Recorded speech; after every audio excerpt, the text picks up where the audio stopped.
So let's talk about the fire in a relationship. And people are always wondering, especially if you've been in a relationship, how do you keep the fire burning? I think we have a very efficient relationship relative to the most that we know, and that's because we live life quite simply, and we're efficient because we only take things that we know will make us extremely happy. Yes. Not just a bit happy, not just happy, but extremely happy. So Megan and I, it's very clear to us what those things are. Yes. And we just stick to that.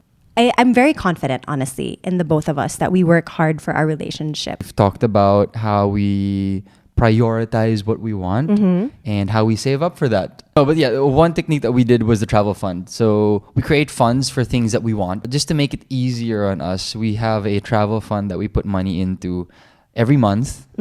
And basically there's just a minimum. And the minimum can be super small. Like just put every month. And if there's enough money for us to take a trip, we can zero out that bank account anytime. Yeah. Basically, when it comes to asking permission or reporting what you spend on, it's a willing activity between us because we know it helps us out. I mean... And it's become healthier for our relationship. Yeah, it's something we've grown into. So if you're open about it talaga and you work on it and you really look for ways to be honest and manage your finances properly, you really will come up with your own habits that are very healthy. Being sensitive and giving room for growth to your partner is very important. And what I mean by that is if I feel like I'm giving all of myself to you and I feel personally that you're not doing the same. But what if that's only how I feel? But from your end, you think that you're already giving 100%. Yeah. Then I think that needs to be communicated. I think a pain point for a lot of relationships is when there's miscommunication with that. That one person is giving 100%, pero yun pala, your partner doesn't think that's 100%. 100%. So then you guys have to recalibrate your relationship and your expectations for one another. It has to be done. And I think most people, I would go as far as saying like 95% or maybe even 100% of the relationships I've seen from my friends and family, this is a problem. Miscommunication and not being able to calibrate expectations. And I remember how I felt. I saw Bonizi as someone in the future who I didn't want to be with because she wasn't growing independently or as an individual. And why would I want to be with someone who doesn't want to grow as an individual? Or somebody that doesn't even know who they are as a person or what they like. That was just my thing. That's not who I wanted.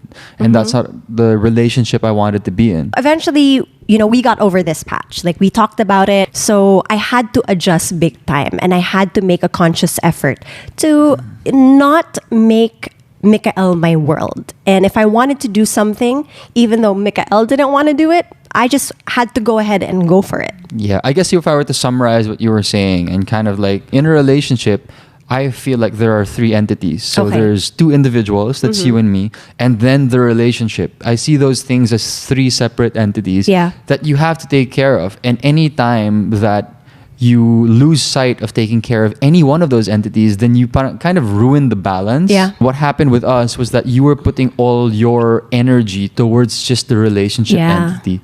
And I guess your own circle was shrinking. But I didn't want that to happen. I think for us to grow, I think all those entities need to grow and expand and just take in more experiences and work on themselves. If there's something that bugs you, you need to talk to your partner about it. And you need to tell them, na, hey, this was wrong. I think it's wrong. I think you're not helping yourself out. And it's tough kasi may masasaktan talaga, diba? Like, my feelings would get hurt initially in the beginning because I couldn't understand where you were coming from. But I had to listen to your side and I had to take that into consideration because your feelings were also at stake. Correct. In a relationship, it is very important to completely show yourself in time. Keyword in time. In time. And as you show yourself, I promise you problems will definitely arise. Kasi hanggang ngayon meron pa rin naman. Yes, and it is your job as a couple to deal with those problems. But in dealing with those problems, in turn, you're also growing together. Yes. So kung malampasan mo yun, then you're stronger together. And that only happens when you show yourself. Yes. And what we did is we didn't like fight over it, but we let ourselves cool down and we reflected on what happened and why we thought these things. Yeah, because in the moment, you're never going to be able to catch yourselves, especially when your emotions run high. Even though you're aware of it, because of your heightened emotions, you can't process it. You can't really talk to your partner about it. So you read that cooling off period of an hour and a half, which is quite short for most couples, I'd say.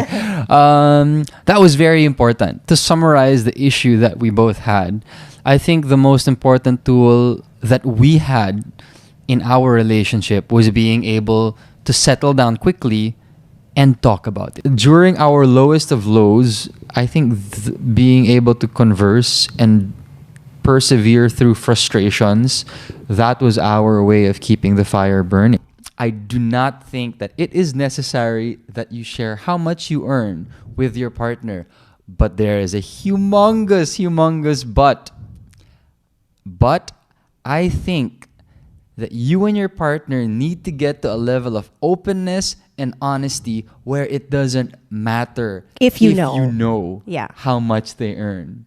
Yun yung importante. It has to happen that you guys are so open with one another and so progressive comfortable, yeah. and so comfortable that even if Megan tells me how much she earns or I tell her how much she earns, we're like, oh, okay, that's cool. That's nice to know. So what? Because your relationship cannot be dependent on money. And it can't be dependent on who makes more money. Yeah, it can't. Especially if you're at the point in your relationship when you're really committed to each other and you see a future with each other. It shouldn't be, like, you shouldn't base your relationship off the amount of money that you Yeah, earn. kailangan malampasan niyo yan. For me, that's like one huge obstacle that all relationships have to get through. Sometimes when Miguel's super tired, I'll also surprise him with a little cup of coffee. Yeah. Or sometimes I'll surprise Megan with a big, humongous milk tea to make her fat. I'm kidding. Although I've done it a few times. He has. What do you envy from other people's relationships? Nothing. Nothing. Nothing. I love our relationship and I love how we are. I mean, we are very lucky. So Megan and I, we're very much aware that we found ourselves in a very fortunate situation. Being, we have great jobs, we've had great opportunity, but it doesn't mean that we didn't work for it. Yeah. We also work to make the most out of those opportunities. And at the same time, I think it is a flaw of others to compare. Yeah. I mean, it's a natural thing to do, to compare, but I think it's very important to be able to know how to be happy with what you have. And I think that being is content. a quality. Mikael was the more touchy kind of person. So he would give a lot of hugs. I was physically clingy. That's what you mean. Yes. He wanted to hold my hand all the time. I wasn't used to that at first. And then Mikael taught me how to be more affectionate, I would say, in the beginning. Because I was very like ice queen, kind of cold. Like, yeah, I like you. Let's hang out. But I don't know like how clingy I am as a person. When is a good time to keep a secret? Never. I think when it comes to secrets in relationships, it's not helpful at all. Yeah, and I think we're a testament to that. Honesty is basically the foundation and the glue that keeps this relationship together. And it takes years and years and years and all the time in the world to build it. But it takes one really, really small dishonest mistake to break everything. So there's never a good time to keep a secret. Being honest about everything that you feel, everything that you're thinking of. Discuss it with your partner. If you're upset, tell them. If you're happy, let them know. Because these things affect the relationship in the long run, I think. Yeah. It's just our openness, our honesty with one another, and our awareness to not put ourselves in situations that will create distrust. There are probably some people out there that want to be as honest with their significant other, but I feel like they might have that hesitation. So how does somebody get ready for something like that? I mean, my way is a bit intense because I say just jump into it. But for some people, jumping into it might be too big of a too abrupt of a change that Yeah. it might lead to more fights. But eventually, you're gonna have to take the leap and you're gonna have to jump into it, because it's a practice. Being honest is not a switch. Yeah. It's kind of something you build up to and you work on. So our level of honesty, was built over 8 years. So for the gamers out there, parang leveling up yan. You don't go from level 1 honesty to level 99 honesty. Oh yeah, you gotta level it up slowly. You gotta slay the monsters, slay the bosses, get your equips, get your zenny. Get your XP. Yeah, so it takes a while. I don't think there's much more to say. I think we ended on a very, very good note. I hope you guys enjoyed. Next time. Bye.